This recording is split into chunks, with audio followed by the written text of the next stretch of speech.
Jumpa lagi dengan saya, Willy The Rooms.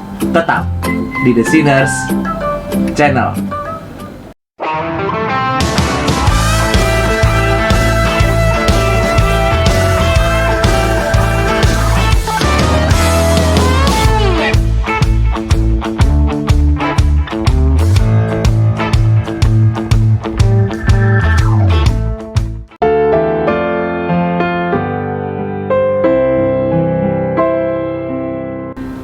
Video ini mengeksplorasi dampak reformasi dan era pasca reformasi pada pemahaman Kristen tentang musik, serta perkembangan sejarah musik.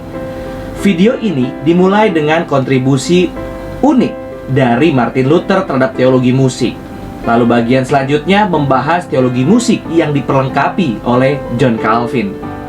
Lalu bagian yang selanjutnya menunjukkan bahwa beberapa teolog Lutheran pasca reformasi telah merendahkan pemikiran mereka tidak hanya dari prinsip-prinsip utama teologi musik Luther, tetapi juga dari prinsip-prinsip utamanya dan juga dari prinsip-prinsip Calvin.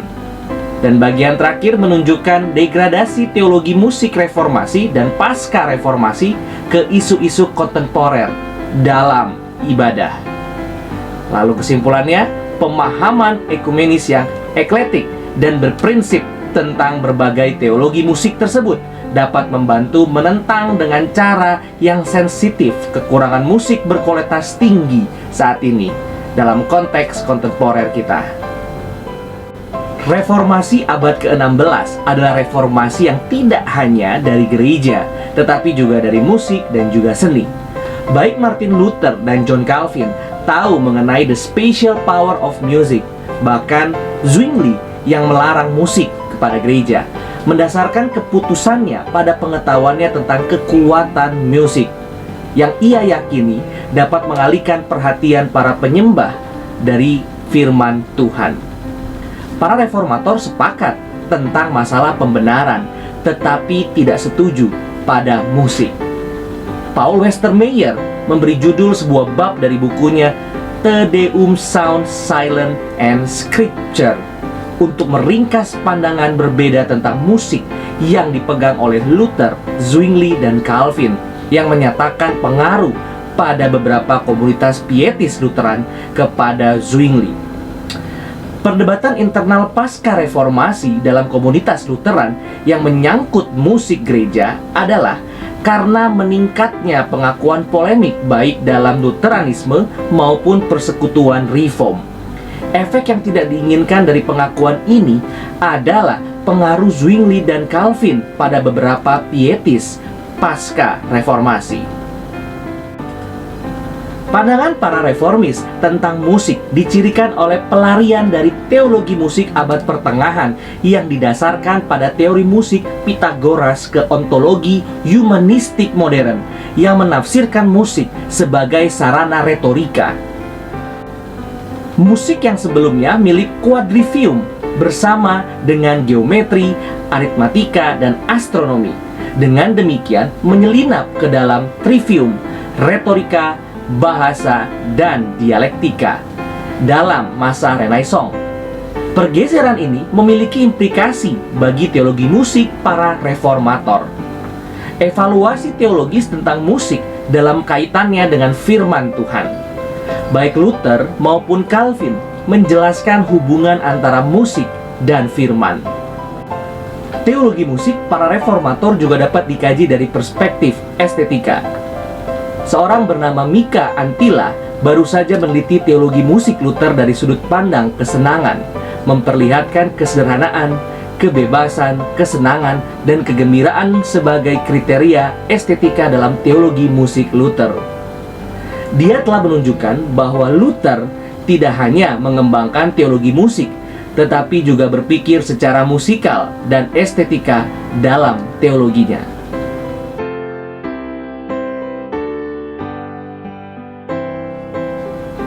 Penghargaan tinggi Luther terhadap musik dibuktikan dalam klaimnya yang terkenal bahwa di samping firman Tuhan, musik layak mendapat pujian tertinggi.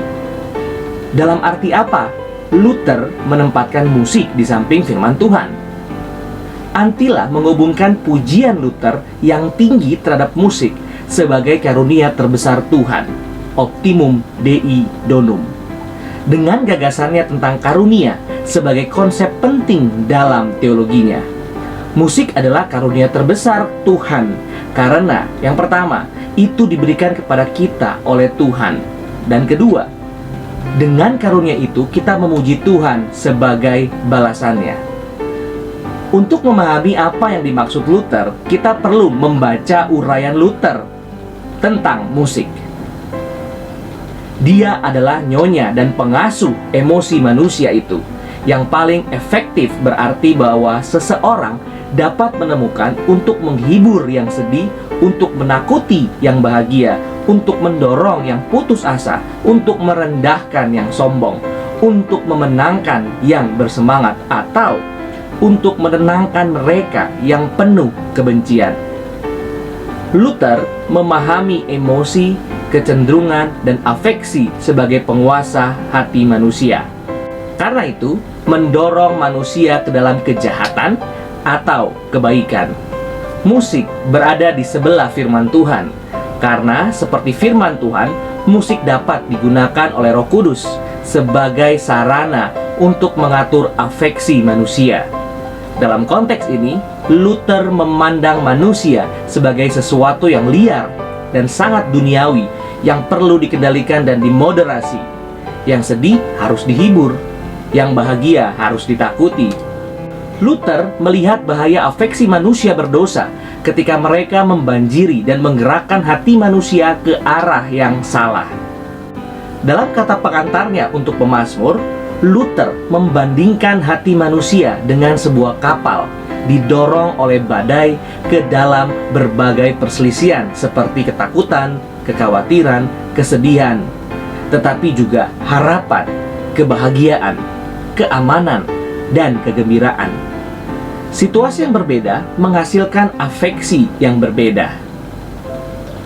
Dia yang terjebak dalam ketakutan dan kebutuhan berbicara berbeda tentang kemalangan yang ganas dari dia yang mengapung di atas sukacita. Dan dia yang mengapung di atas sukacita berbicara dan menyanyikan sukacita cukup berbeda dengan penuh semangat dari dia yang terjebak dalam ketakutan.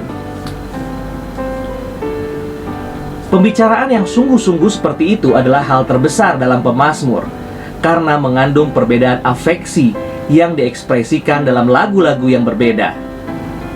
Jemaat hendaknya menyesuaikan afeksi mereka sesuai dengan afeksi dari mazmur.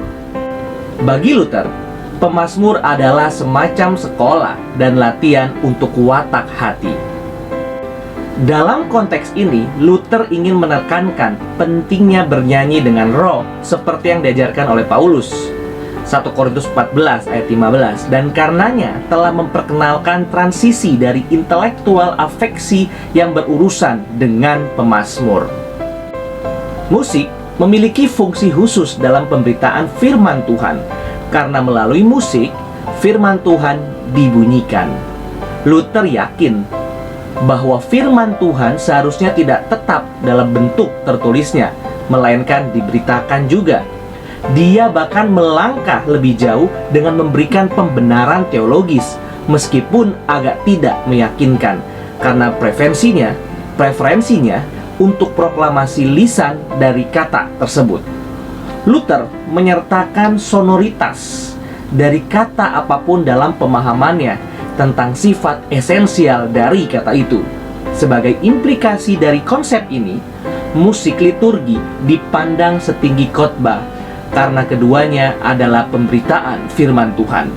Oleh karena itu, baik pengkhotbah maupun guru harus melek dengan musik. Berikut komentar dari Luther.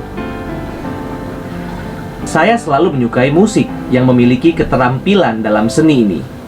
Memiliki temperamen yang baik, cocok untuk semua hal. Kita harus mengajar musik di sekolah. Seorang kepala sekolah harus memiliki keterampilan dalam musik, atau saya harus menolaknya. Kita juga tidak boleh menabiskan remaja putra sebagai pengkhotbah kecuali mereka telah dilatih dengan baik dalam musik. Musik adalah elemen penting dalam pendidikan yang baik karena dapat berfungsi sebagai pencegahan dari banyak kegiatan berdosa. Seiring dengan gimnastik, musik termasuk dalam latihan mulia yang dapat membantu manusia untuk tidak jatuh dalam pesta pora, mabuk, nafsu, dan perjudian. Pendidikan musik yang baik akan membantu menguduskan selera dan nafsu estetika kita. Luther tidak hanya mengomentari pentingnya musik, dia sendiri adalah seorang komposer. Dinilai dari kriteria modern, Luther tidak dapat dianggap sebagai komposer kelas 1 karena ia menggunakan kembali terlalu banyak melodi yang ada dan diadaptasinya ke dalam komposisinya sendiri. Namun, seperti yang telah ditunjukkan dengan benar oleh Robin Lever, evaluasi semacam itu tidak sesuai dengan konsep komposisi di zaman Luther. Luther menyebarkan ide-ide reformasi tidak hanya melalui khotbah-khotbahnya, tetapi juga melalui paduan suaranya. Karena melalui keduanya, Viva Vox Evangelii didengar.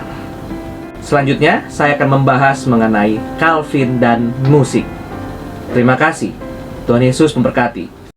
Puji Allah, puji Allah, puji Allah Tritunggal.